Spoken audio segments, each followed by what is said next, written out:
Salut les amis, c'est Edouard de Nutri & Co. Je vous retrouve après ce confinement avec une barbe pour vous parler des 5 mythes autour des probiotiques.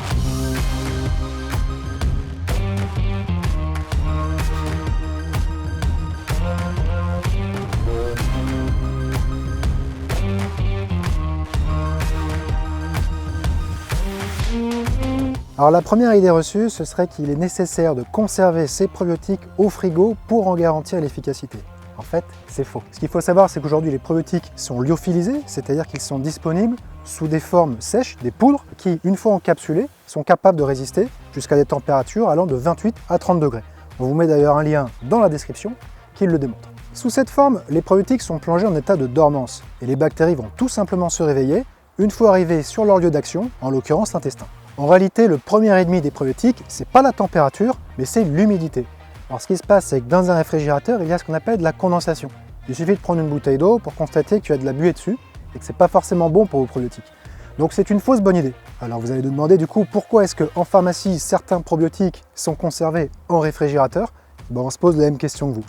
Aujourd'hui, la meilleure recommandation qu'on puisse vous donner, c'est de conserver vos probiotiques dans un endroit sec et à l'abri de la lumière. Le deuxième mythe au sujet des probiotiques voudrait que plus on a d'UFC, plus c'est efficace. Et en réalité, c'est pas vrai.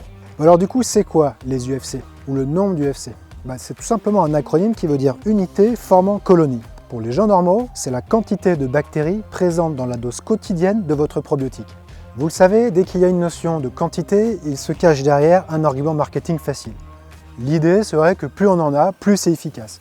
En réalité, quand on regarde la science, c'est pas vrai.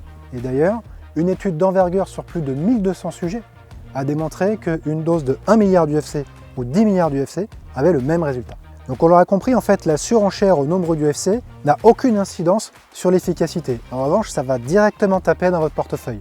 Alors est-ce qu'il faut pour autant jeter complètement l'argument du nombre d'UFC? Non, mais il suffit simplement de regarder la quantité d'UFC ayant démontré une véritable efficacité dans une étude clinique et la retrouver sur l'étiquette de votre probiotique.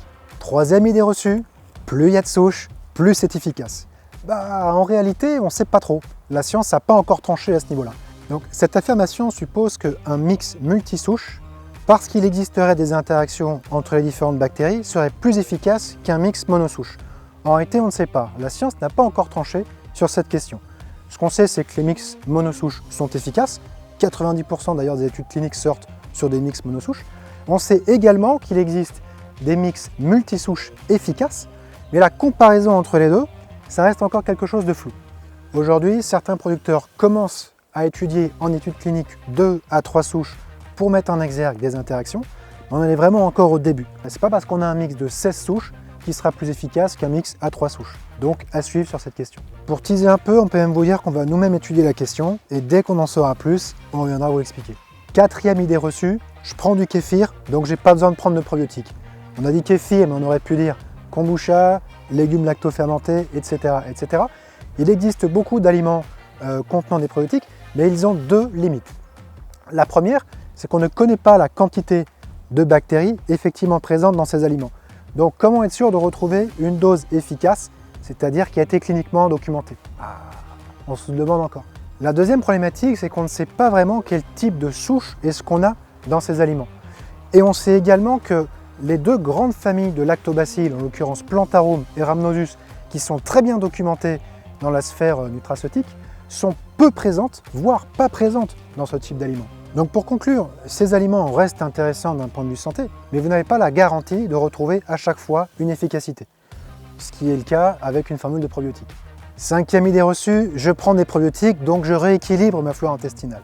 En réalité, pas vraiment, parce que pris de façon isolée, les probiotiques vont agir comme un patch temporaire sur votre déséquilibre. Ça veut dire quoi? Ça veut dire que si vous avez un déséquilibre passager, ça peut fonctionner, mais si vous avez un déséquilibre chronique installé depuis longtemps, les probiotiques seuls ne vont pas suffire et il faudra compléter avec des prébiotiques. En couplant probiotiques et prébiotiques, vous allez non seulement réensemencer votre microbiote, mais en plus, vous allez aider les bonnes bactéries déjà présentes dans votre intestin à se développer et à croître pour retrouver un équilibre durable. Parce que ce qu'il faut savoir lorsque le déséquilibre est installé, c'est que la population de bonnes bactéries de votre intestin n'est pas en nombre suffisant. Et il faut l'aider à se développer en la nourrissant avec les prébiotiques. Voilà, merci d'avoir suivi cette vidéo. N'hésitez pas à nous poser vos questions dans les commentaires, juste en dessous.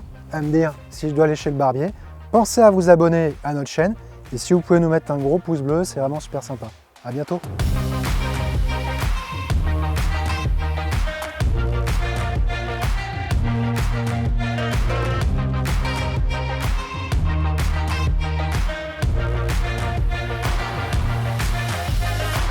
Comment ça tombe?